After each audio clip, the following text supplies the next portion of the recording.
What's up, guys? Welcome to the Nerd Talk podcast, Nerdy Talk for nerdy fans. I'm your host, Remington Keyes, and today we got the bass guitarist for the band Lotus. We got Mr. Jesse Miller. How you doing?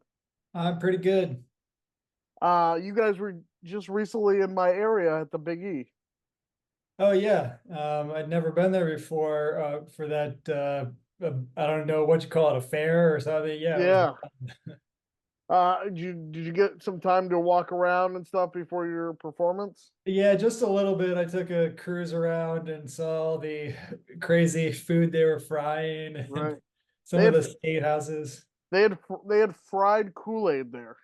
Okay, I don't know how that works, but yeah, It's they were frying everything. everything. Can you share a little bit about your musical background and how you got into playing bass? Yeah, so in I was always interested in music, and I my parents had me in piano lessons when I was younger, and we did a lot of singing at our church. And but then in high school I wanted to start a band, and I played some guitar, and but all my friends played guitar too, so we needed someone to play bass. So I was like, I'll figure it out, and just went and bought a bass, and started playing. We were playing like punk rock and ska music, and then I wanted to write music for that, so started just taking some of the music theory I had learned from playing piano and started writing music for the horn players in that group, and ended up going on to get a composition degree from there and playing a lot more bass. Who are some of your biggest influences when it comes to like musicians and stuff? What drew you into the music?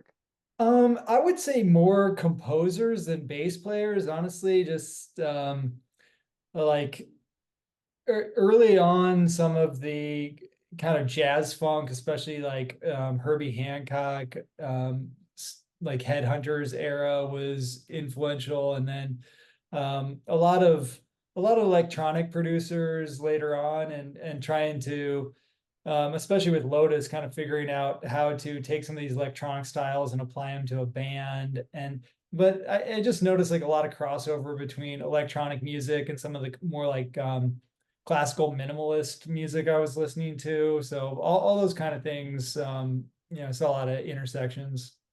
How would you describe your role with the band Lotus? Um, Definitely kind of the organizer in a lot of ways. I'm kind of the like go between the band and management, and just kind of making sure everything's organized, and yeah, working on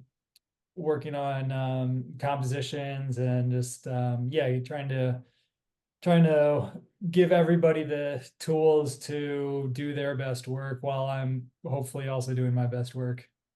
Do you share a memorable moment? Because you guys are on tour right now, I believe, right? Not yet, but we're gonna start up in about it's like just under 2 weeks, I guess.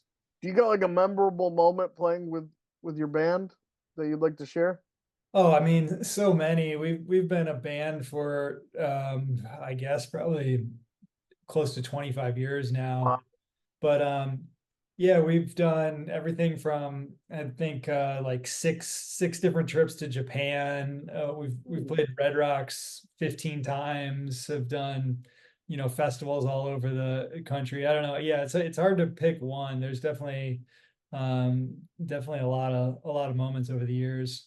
What do you think is the most rewarding part about playing as a musician professionally?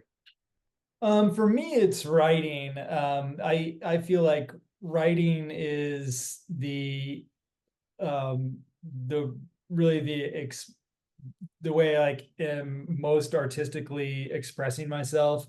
Like I love playing shows, and that kind of energy is amazing, and being able to play stuff out. It is tour is like a bit of a grind, and can be exhausting, but the like the high of a really like good show and really connecting with like the crowd and your bandmates is kind of hard to beat. What do you think keeps you motivated and inspired to keep going every day? I just feel like I have like so many musical ideas. I feel like even though we've been doing this for a long time, I feel like there's so many things I still want to get to, and I'm always trying to push into new areas. So, um, to me, there's never like lack of musical inspiration. I just always have this like list of things like, okay, as soon as we have some time off this, I'm diving into this thing. So, I don't know. I've never really had a problem with that. What's your favorite song or album that you've worked on with the band?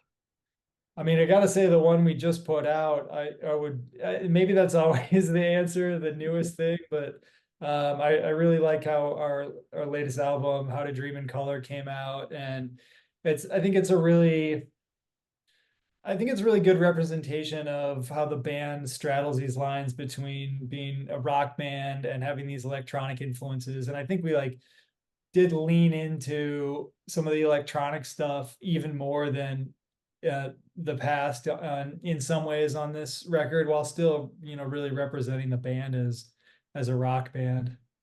What's your like most the place you want to perform most is what I'm trying to ask.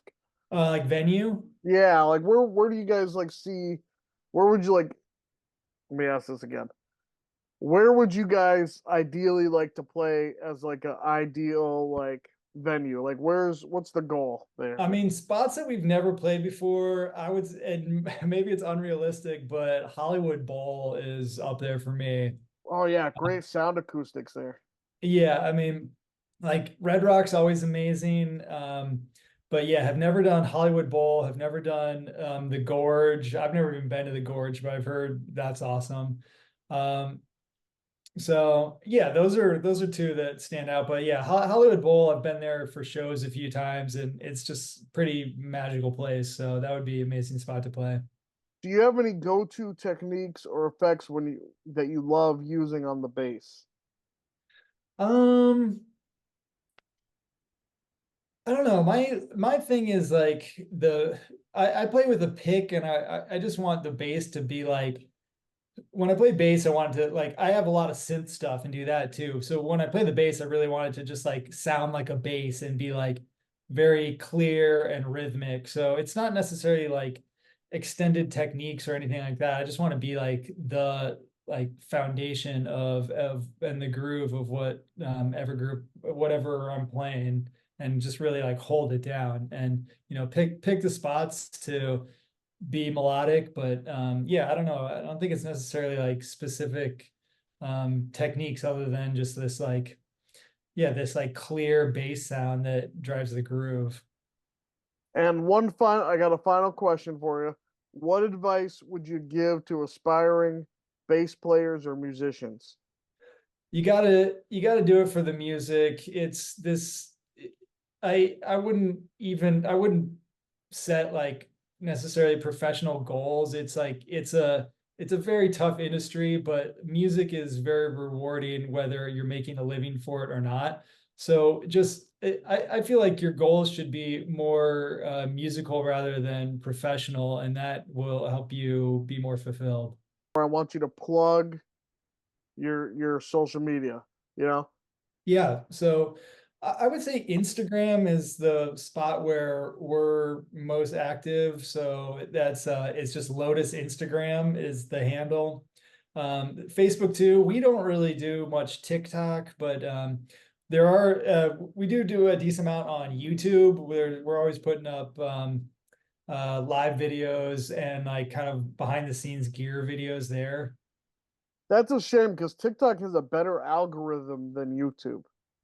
That could be true. I don't know. Every time I've tried to get on TikTok, I find it extremely annoying and like too much for me. So I can't really handle it. Maybe at some point someone can, but it's really not the platform for me. Well, thank you for coming on. I really love having you. This is a great episode. It's for the people who like the more musician guests I get, this is great for them. Yeah, and nerd podcasts. I mean, if you can see here, I've got all my some of my synths behind me, so I'm always nerding out. That's great. I love it. I appreciate it. Well, thank you for coming on. It was great having you. You're welcome. Thank you.